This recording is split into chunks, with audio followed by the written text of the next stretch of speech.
The modern architecture of Kuwait rises above the desert. Oil, discovered 50 years ago, has made this the wealthiest state in the Gulf. Where the pearling and trading dhows once sailed, the leisure boats of the rich now skim across the waters. Close to the head of the Gulf, helped by a natural harbour, Kuwait long ago became a commercial centre and a market to the Bedouin of the interior. The first formal engagement for the royal couple was an audience with the Emir, Sheikh Jabba El Ahmed. Friendly links with Britain go back a long way. For 60 years, this independent country was under British protection. And this is the third time in the past 10 years that members of the royal family have come here. And then to a somewhat less formal meeting, with the princess visiting handicapped children. It's a private centre established in 1971, with some government funding. The British government has also helped. And of course, a setting in which the princess herself could abandon any real formalities, which she quickly did. She heard about the work here. There are 127 in the residential wards. 10-year-old Shireen Rahman is one of them, all with severe mental or physical handicaps.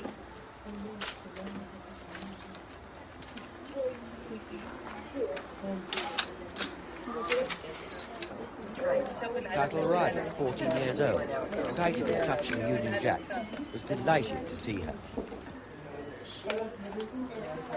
And hidden behind that large, formal bouquet, a smaller and rather more personal one, made by one of the handicapped girls. In the days before the visit, one young man had been practicing hard, Mohammed Omar Abdallah, whose once totally crippled hands had been partially helped by an operation.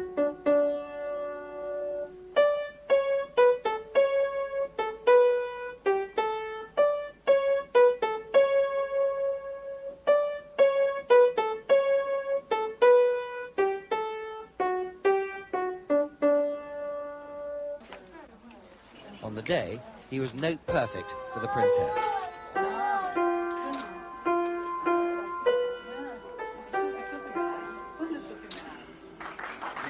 Meanwhile, the prince got quickly down to work at a seminar for British and Kuwaiti bankers and businessmen, where he had some hard things to say about the commitment of some British firms to their foreign markets.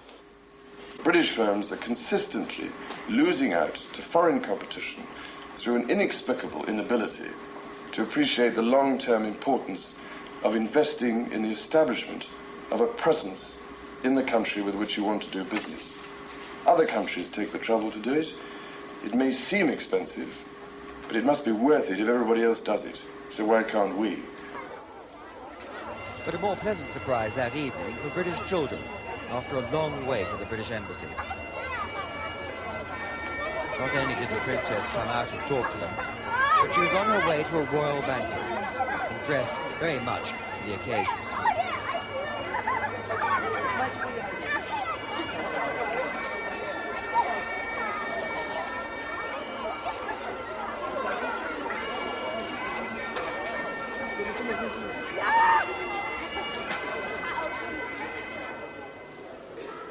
Here in the main hall of the Shah Palace, home of the Crown Prince, Sheikh Saeed Al Abdallah and his wife, everyone was waiting.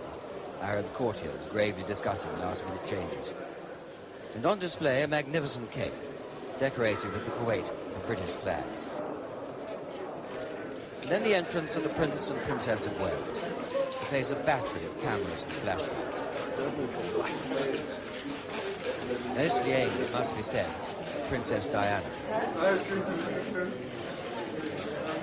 No doubt Prince Charles is used to that by now.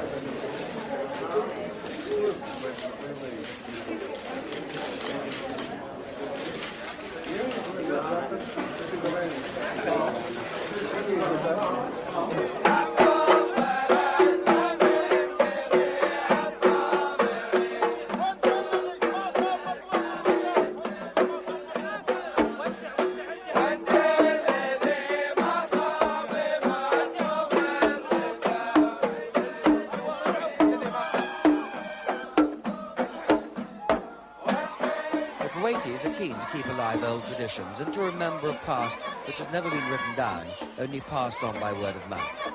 And they're particularly proud of their National Museum, where a number of displays have been laid on for this visit. This is all part of the warm welcome. Here, confetti throwing isn't confined to weddings, although the somewhat stony-faced security man probably wished it was.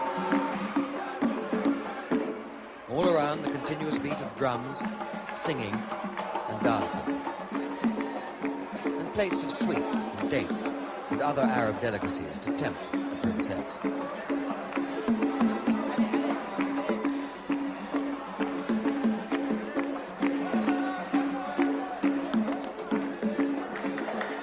Prince Charles came to join her.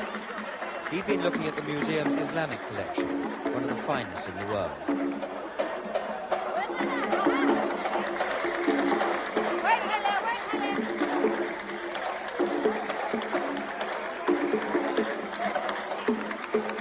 Eating a date is one matter, but does make polite conversation more than a little difficult.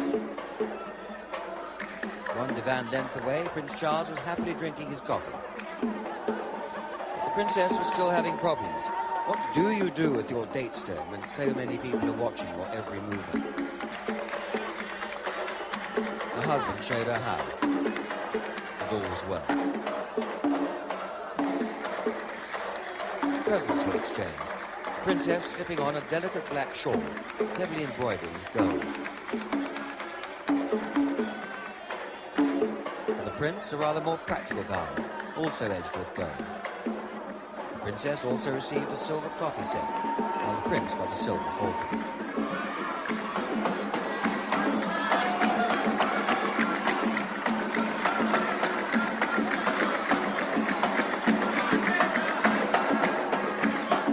And then it was time to move on, to leave the excited crowds and the dancers, and head south down the Gulf to another country whose desert way of life has been changed even more dramatically than Kuwait.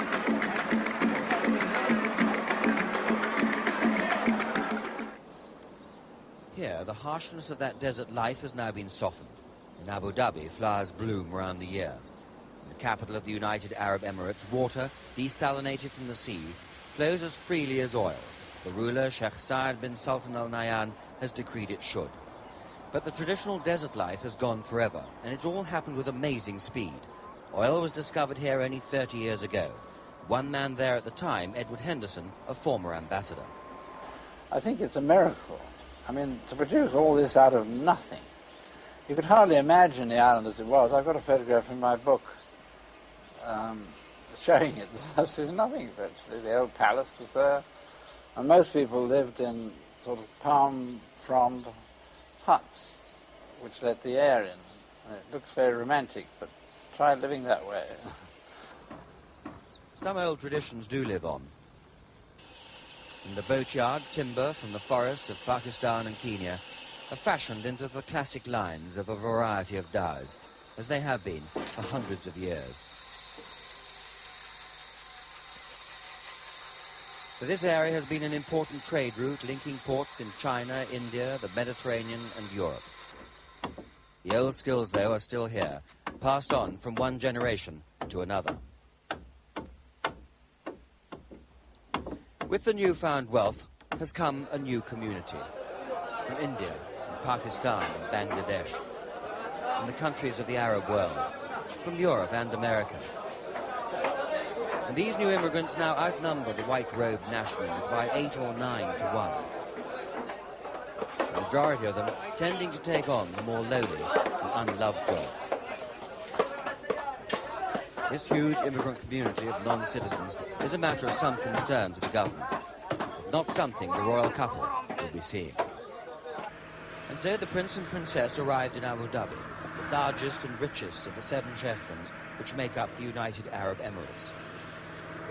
Waiting for them, a young guard commander who reported his men ready. And the Prince, standing with Sheikh Khalifa, then made the formal inspection of the guard.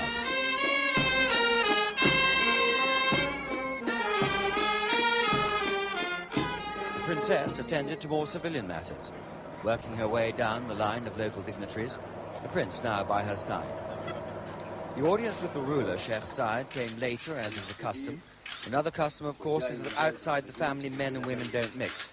so that on these occasions the princess does seem a little left out.